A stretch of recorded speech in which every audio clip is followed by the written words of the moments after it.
تعالوا اوريكم اماكن الاستراحه اللي عاملاها لنا في المصنع.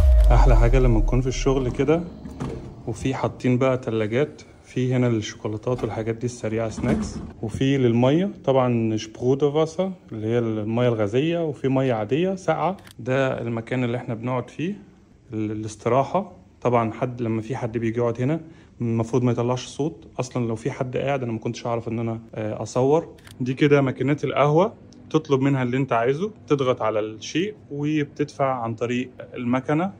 ودي المكنه الاخيره دي بتاعت السندوتشات، دي بتلف كده، تختار انت عن طريق الرقم.